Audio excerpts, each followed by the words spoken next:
Panorama group, जो सोचता है वो करता है। आपके अपने सपनों का आशियाना।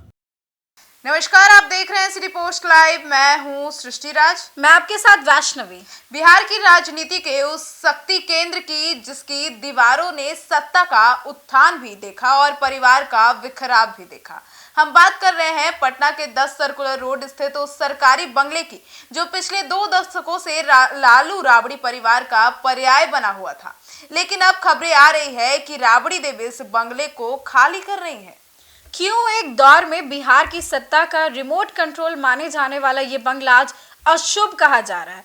क्या है इस बंगले का वह इतिहास जिसने अपनों को ही अपनों का दुश्मन बना दिया? आइए विस्तार से समझते हैं। देखिए, बिहार की राजनीति में 10 सर्कुलर रोड सिर्फ एक पता नहीं बल्कि एक रसूख था।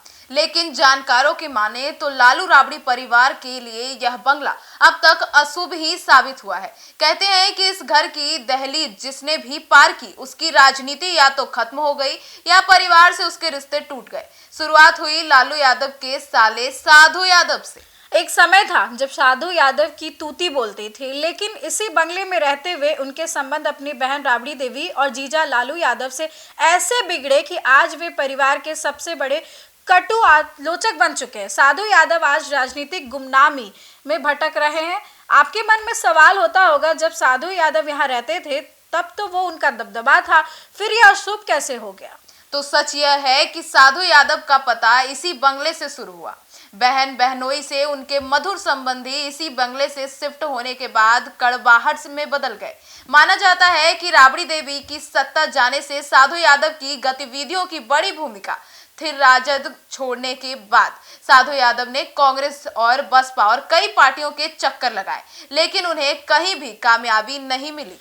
ये बंगला सिर्फ राजनीतिक हार का ही नहीं बल्कि पारिवारिक दुखों का भी गवाह बन रहा है। देखिए, लालू यादव के बड़े बेटे तेज प्रताप यादव की शादी बड़े धूमधाम से की गई। उनकी पत्नी ऐश्वर्या राय ने इसी बंगले में बहू बनकर कदम रखा, लेकिन ये शादी टिक ही नहीं पाई और लास्ट में ऐश्वर्या राय को इसी घर से रोते हुए अपने मायके लौटना पड़ा। खुद तेज प्रताप यादव को लेकर कई कड़े और निर्दलीय फैसले लालू प्रसाद यादव ने इसी बंगले में बैठ कर के लिए, जिसके बाद तेज प्रताप यादव को अपना अलग आशियाना तलाशना पड़ा। हालिया चुनावी नतीजों के बाद लालू यादव की वो बेटी जिसने उन्हें किडनी देकर जीवन दान दिया, यानी हम बात कर रहे हैं रोहिणी आचार्य की, उन्हें भी इसी बंगले में अपमान का घूंट पीना पड़ा और वो यहाँ से सिसकती हुई निकल गई। तो राबड़ी देवी को यह बंगला जनवरी 2006 में आवंटित हुआ था। इससे पहले जब 2005 में राजद की सत्ता गई तो उन्हें एक अरण्य मार्ग यानी मुख्यमंत्री आवास खाली करना पड़ा था। दिलचस्प बात यह है कि 10 सर्कुलर रोड का यह बंगला राबड़ी देवी से पहले उनके भाई साधु यादव के नाम पर आवंटित था। जब राबड़ी देवी पूर्व मुख्यमंत्री बनी तो यह उन्हें आवंटित कर दिया गया। पिछले 20 सालों से राबड़ी देवी यहाँ विधान परिषद में नेता प्रतिपक्ष के नाते रह रही थी। यहीं पर लालू प्रसाद यादव जमानत मिलने के बाद अपना समय बिताते थे और तेजस्वी यादव भी अपने परिवार के साथ यही रहते थे।